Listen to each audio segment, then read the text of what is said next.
You can enjoy junior church, and for those that are older, did you see the little boards and stuff? You probably missed them walking in.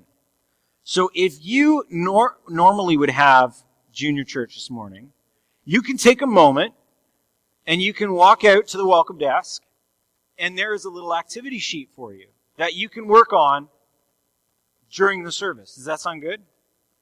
All right, you can go grab that right now and come back in. And part of that is hopefully it will help you pay attention and see if you can remember some of the stuff that we're going to look at this morning. Just make sure you come right back in after you grab it.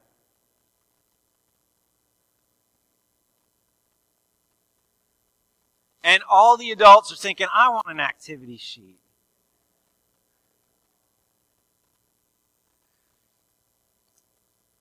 All right. So come on back in, find your spots, and there is a few little boxes there that you can fill in, take notes, color something, or draw a picture of something that we're looking at this morning.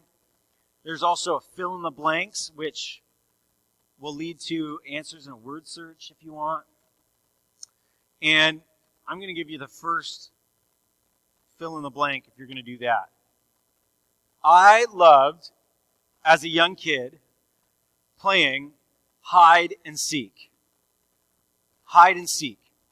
I loved playing hide and seek when I was younger, and my parents have always kind of lived out in the country. There was a short stint where, growing up, where we lived more in a city or suburbs, but we've always pretty much lived out in the country.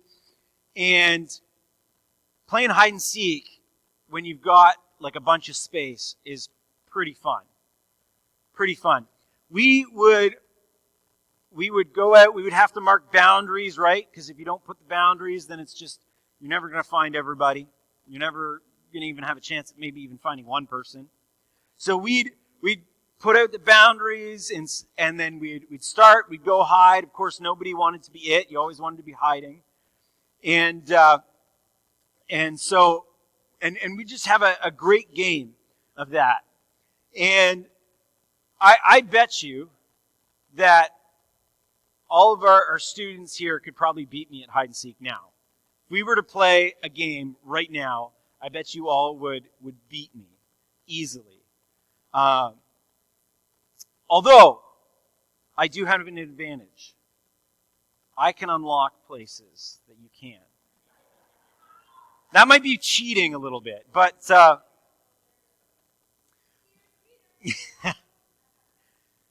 of course the goal of hide and seek is for the person who's seeking to find the people, but if you are hiding, you do not want to be found.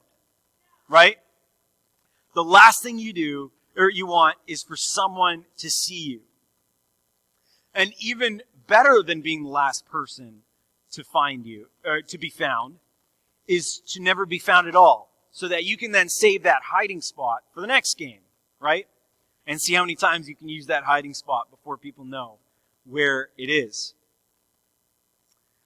Well,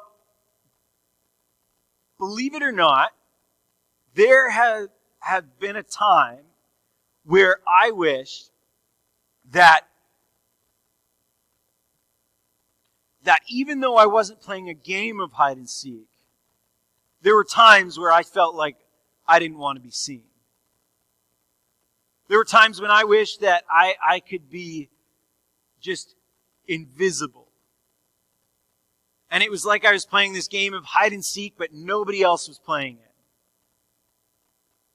And I just wish that I could be left alone. And in those moments, the underlying truth remained that even though I had this feeling of like, I don't want anyone to see me, I just want to be left alone, I just want to be isolated on my own, I still had this desire to be noticed. I still wanted to be seen. I wanted God to notice me, to see me in my insecurities, in my uncertainties, in my pain. To say that, aha, David, there you are. I've been looking for you. I think that no matter how introverted you may be, you might be the most introverted person you know. But no matter what, I think we all, deep within us, have a desire to be seen, to be noticed, to be known. Sometimes this plays out in ways that are unhealthy. And I'm sure we've all seen that. It can be in trying to get everybody's attention, right? You've probably known those people that it's like, okay, like enough of you. That it can play out in a way like, I just want everyone to look at me, look what I can do. Or by acting out to prove that you are independent. And there are different ways that we can go about trying to meet this need of, I want to be seen, I want to be known. But deep down, you, me, the person beside you, we all, I believe, want that. We all want to be seen. We all want to know that we are worthwhile, valued. You might not want a crowd of people chanting your name, but you want someone to say they're proud of you.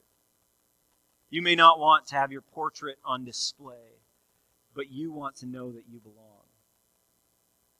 The book of Luke is where we're going to look at this morning in chapter 19. And there's a moment in Luke's version of Jesus' biography that Jesus gave us hope for just that.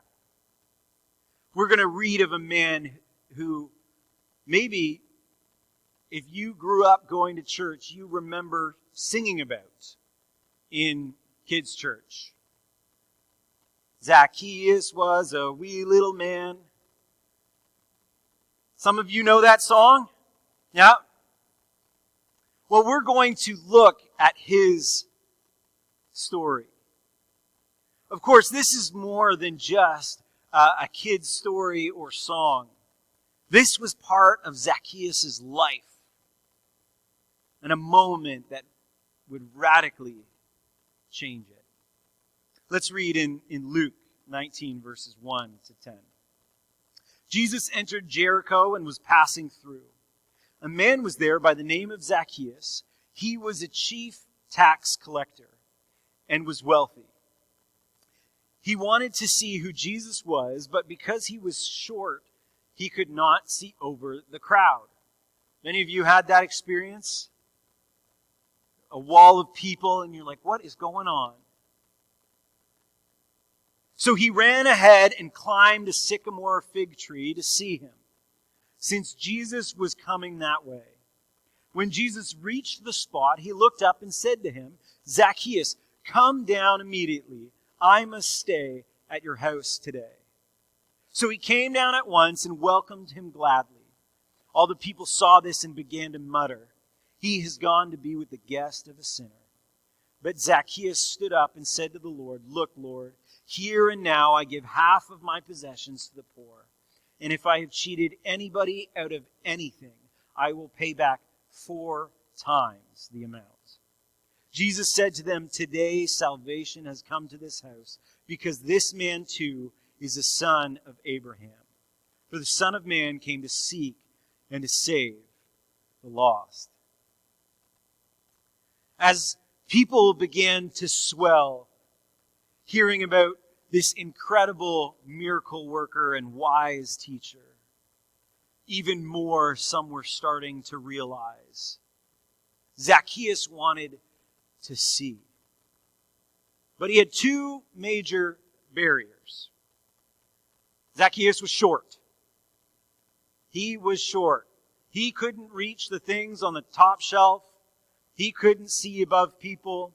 We don't know exactly how short, but Shorter than most people, it seemed. Almost like a child in the middle of crowds at a parade. Zacchaeus couldn't see over anybody.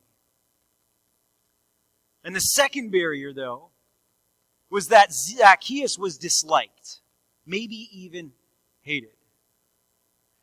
See, if you thought tax collectors were hated in that time, if you knew that tax collectors were disliked in that time, well, how much more the chief tax collector?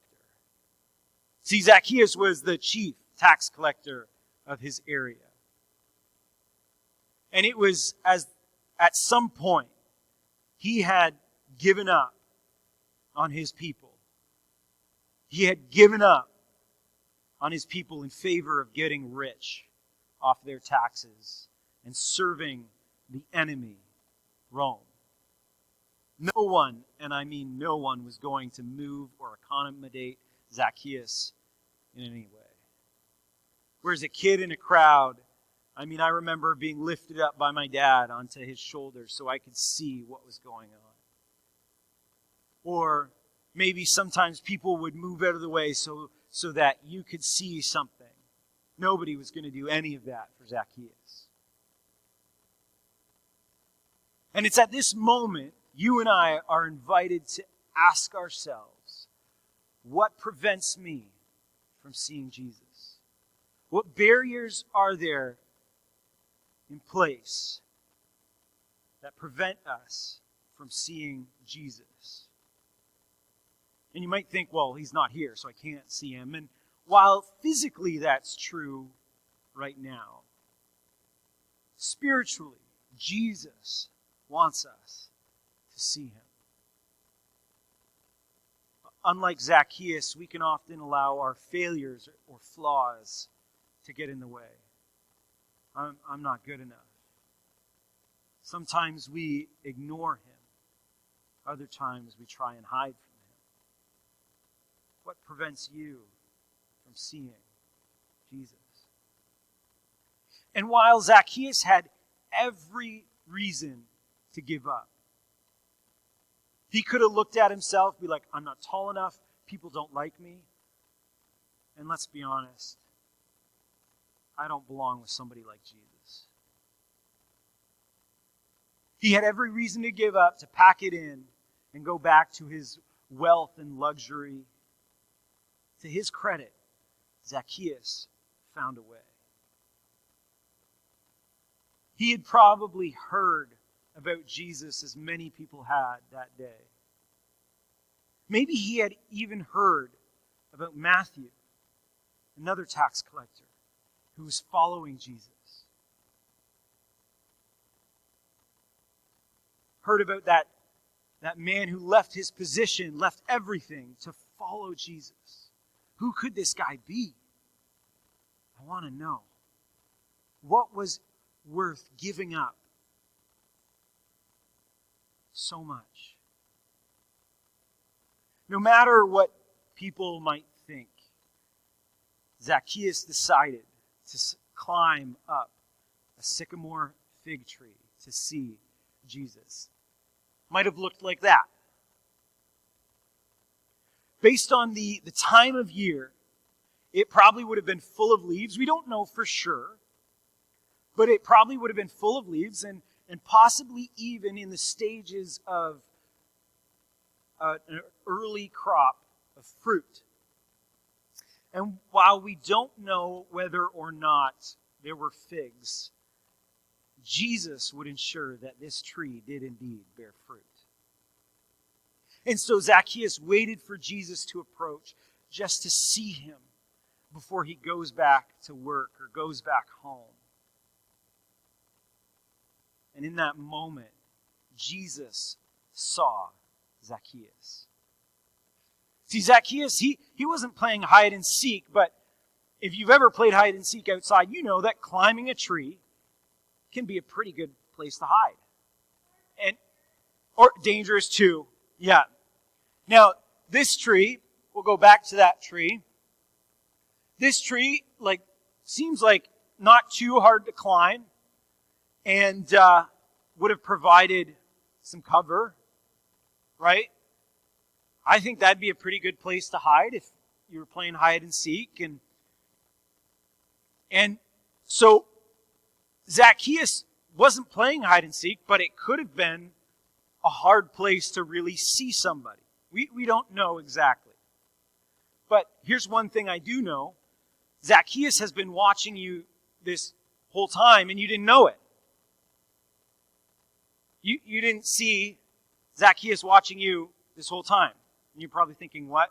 Well, I put a picture of somebody's version of Zacchaeus in this room, and you can go to the next slide. Oh, next one. Next one. That guy. Has anybody seen him? Nate, have you seen him? Does anybody see him? You see him? Where? Yeah, he's back there. He's been watching you this whole time. You didn't know it. Of course, the intent for Zacchaeus was not to be seen, but to see Jesus. But what Zacchaeus experiences is so much more incredible. He doesn't just see Jesus, Jesus sees him. I believe that Zacchaeus, more than wanting to see Jesus, wanted to be seen by Jesus. When Jesus reached the spot, he looked up and said to him, Zacchaeus. I wonder what might have gone through Zacchaeus' head. Who, me? How do you know me? How do you know my name? There was no reason Jesus should have looked up. No reason Jesus should have looked at Zacchaeus other than maybe, who's that strange man in a tree? Keep moving. There's no indication that Jesus would have known Zacchaeus or have met him prior to this moment. Yet Jesus sees him and calls him out. If you are wondering if Jesus sees you this morning, if you ever have doubts, if you ever think you are worth his time, let Zacchaeus be a reason enough to reassure you that Jesus sees you and he cares.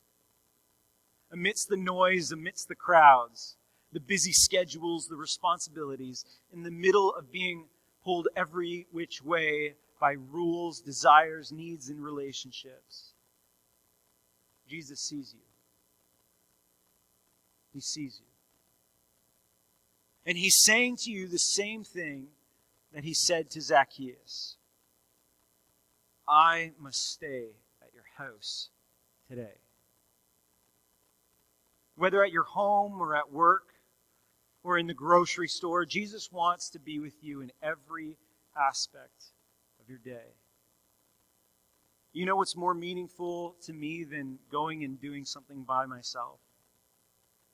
It's doing something with my wife. I love doing stuff with my wife more than by myself. A walk with her is better than a walk alone. How much more wonderful is life when we do it with Jesus than by ourselves? Jesus wants that same experience with and for you. For you to know he finds joy when you get excited about the goodness in your life. For you to have your heart transformed by what brings him joy. And that happened for Zacchaeus because Jesus saw Zacchaeus and then Jesus stopped for Zacchaeus. He didn't just say, hi, Zacchaeus, and move on by. He stopped for Zacchaeus. One thing among the many things I love about Jesus is that even when he has places to go, things to do, when Jesus has a schedule, it seems, and let's be honest, he had important things to do. The people that he meets along the road are just as important as the destination. See, in Luke 19, verse 1, we read, Jesus entered Jericho and was passing through. Jesus was on an important mission. And when we read this story and we isolate it, which we've kind of done now, we miss some of the bigger picture. The reason Jesus was passing through Jericho is because he was on his way to Jerusalem,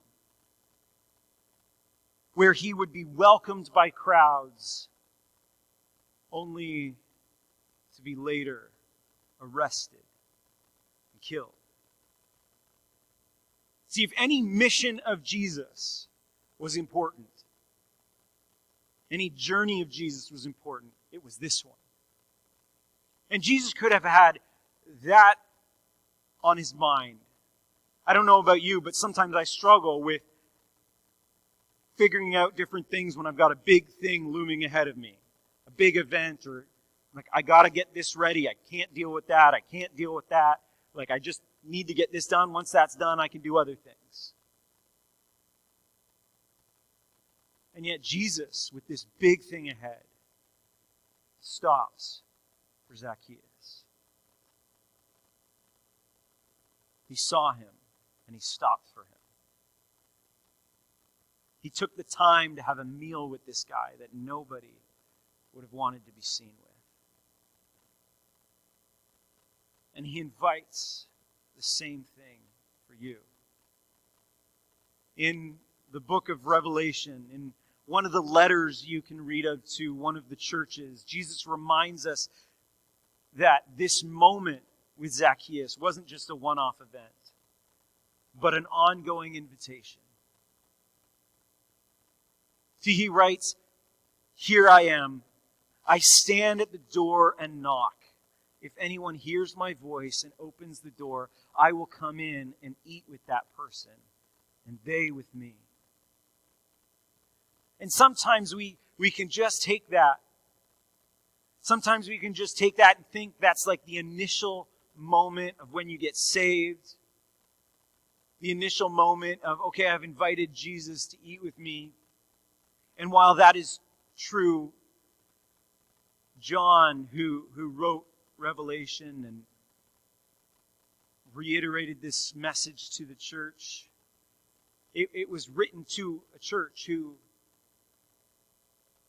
no doubt had accepted the good news of Jesus. That's why they were there. That's why they could receive this letter from John. And yet, somehow, they needed to hear it again. See, sometimes we open the door and we welcome Jesus in, but do we take the time to sit down with him, to talk with him, to eat with him? Jesus stopped for Zacchaeus. Jesus has stopped for me and you in the same sense. But will you stop for Jesus? See, Zacchaeus also had to say, yeah, okay, come on over.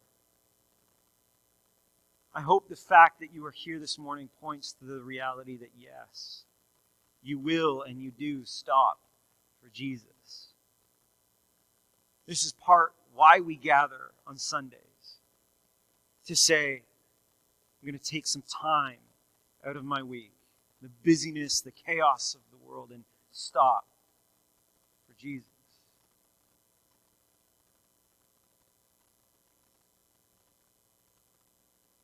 But I hope you also make a point of routinely stopping for Jesus, or maybe out of routine, saying, I need to take a moment right now.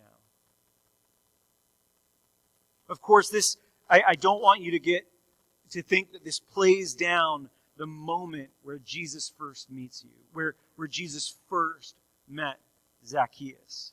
Because Jesus says that is what happened in that moment.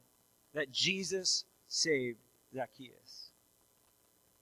Jesus' words to Zacchaeus would have been the best thing he had heard all week, if not his entire life. Jesus said to him, "Today salvation has come to this house because this man too is a son of Abraham. I recently was watching the movie 13 Lives, and it's about the incredible rescue of 13 Thai boys that were trapped in Tam Luang Cave back in 2018. Some of you might remember, some of you maybe have seen that film or remember that incredible story. And one of the facts that the movie highlights is that 4 of the people trapped, 4 of the 13 people, 3 kids and the assistant coach, they were stateless. Having been born in an area that had no clear borders, they were considered to have no nationality. It made it, they couldn't get a passport. It made it hard to travel, hard to do things. They were not a people. And while these 4, along with the 9 others, were saved from being trapped in this cave, they were saved from being drowned or suffocated or starved to death, those 4 had the added bonus of being granted citizenship by the Thai government. Not only saved, but now they belonged. Now Zacchaeus, he was a Jewish man, or at least was once known as a Jewish man. But as taking on that tax collecting role, I'm sure there's many around him who would have looked at him and said, "You are not one of us. You do not belong." As if Zacchaeus had renounced his Jewishness, rejecting the promises of God for immediate financial gain. Yet Jesus declares him to be saved and a son of Abraham, restored to the covenant family of God. And while this comes after Zacchaeus' response, it's not because of what Zacchaeus does, but a result of who Jesus is and what he does. See, the effect that Jesus had on Zacchaeus' life wasn't just about saving from a moment, but in a moment, saving and restoring. And it goes on to transform Zacchaeus' life. And we see that in Zacchaeus' response. He responded with incredible generosity. Jesus didn't say, all right, if we're going to make this thing work, you're going to have to do this, this, this. But Zacchaeus, meeting Jesus, seeing one who sees him, he stood up and said to Jesus, "Look, Lord, here and now I give half of my possessions to the poor. If I've cheated anybody out of anything, I will pay back 4 times the amount." Because Jesus saw, stopped, and saved Zacchaeus, he had no second thoughts about giving away most of his stuff. See, when Zacchaeus realized that he was known by God, he began to live in a way that reflects Jesus' heart. No longer gripped by the desire for more, no longer held by the allure of possessions and wealth, he sought to show grace and bring about restitution to those he had wronged.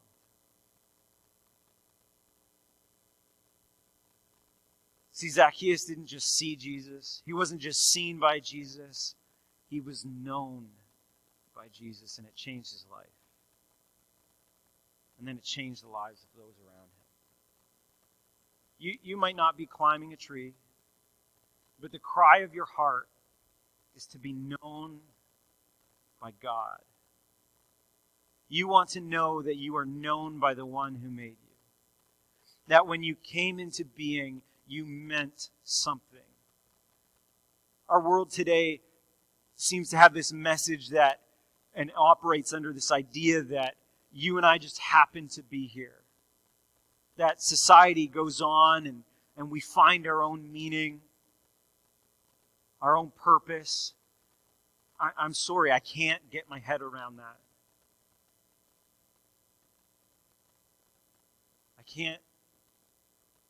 can't just come up with my own purpose. Maybe you think that's a weakness, but I just know that things I come up with aren't always that great.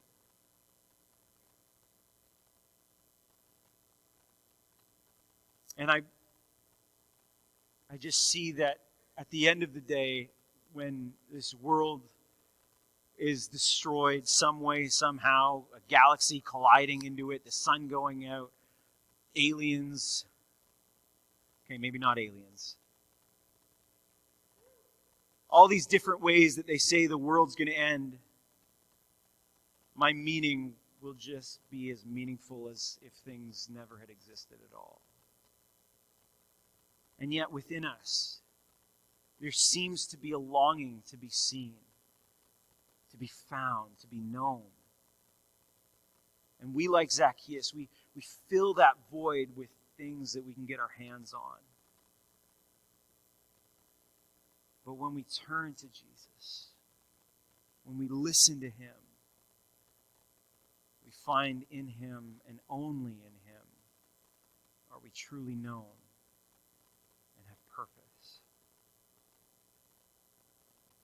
And because of that, when we truly know that God sees us and knows us, and know what Jesus has done for us, that we don't have to be consumed by all this other stuff. Because of Jesus, I'm whole. This is why Paul writes to the church in Galatia to warn them not to return to their old ways, as if Zacchaeus was turning back to doing what he had done before. Not written to Zacchaeus, but to this church in Galatia. Paul writes in Galatians 4, verses 8 to 9, "Formerly, when you did not know God, you were slaves to those who by nature are not God's. But now that you know God, or rather, are known by God, how is it that you are turning back to those weak and miserable forces? Do you wish to be enslaved by them all over again? Through Jesus, you are known by God.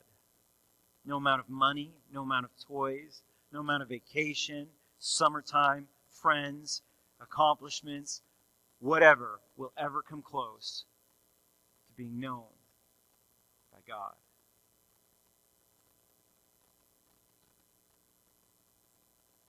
Jesus isn't saying that you need to do this, that, or whatever before you are welcome. He didn't show up to that tree and be like, you up there, you need to do this, this, and this before I eat with you, before I even say your name, before I spend time with you. Jesus stopped on his way to do the most important thing for us and said, Zacchaeus, I'm going to eat with you. He sees you. He stops for you. He wants to save you and for you to know that you are known. And that's what changed Zacchaeus' life. That's what changes our lives. The ancient Jewish King David, I read a psalm to start the service from him, and I read from Psalms 51:12, which David also wrote. He wrote, "Restore to me the joy of your salvation, and grant me a willing spirit to sustain me." Sometimes we go through periods of time, and we forget the complete wonder and how incredible it is that Jesus stopped for us. Jesus died for us. Jesus knows us. Restore to me the joy knowing what Jesus has done for us, that he knows us. Music team can come forward as we close in singing.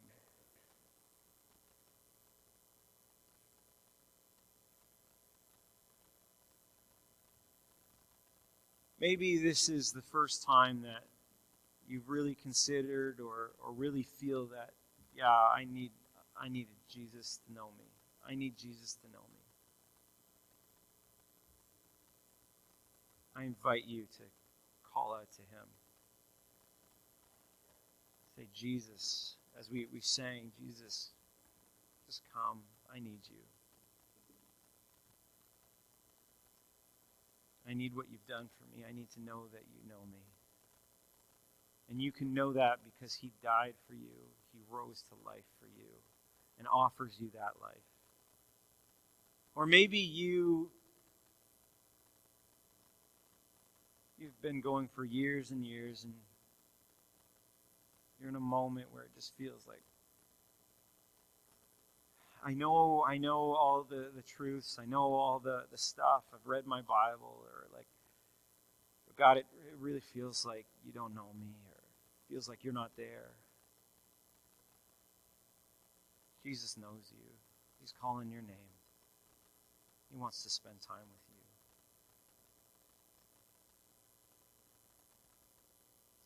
Heavenly Father, I thank you so much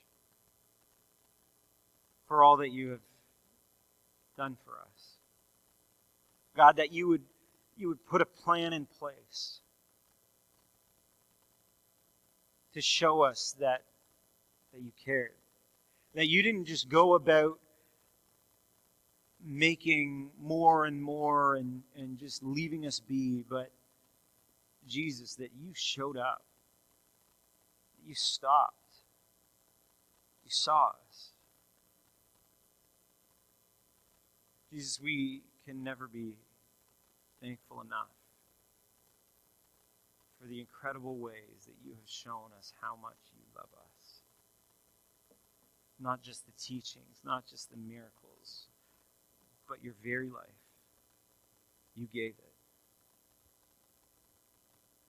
for us. Help us to remember the joy of what you have done for us. Help us to, as we are going about our days, to hear your voice, to saying our names, to stop us, so that we can take a moment to spend time with you. Help us not to let anything get in the way of us seeing Jesus.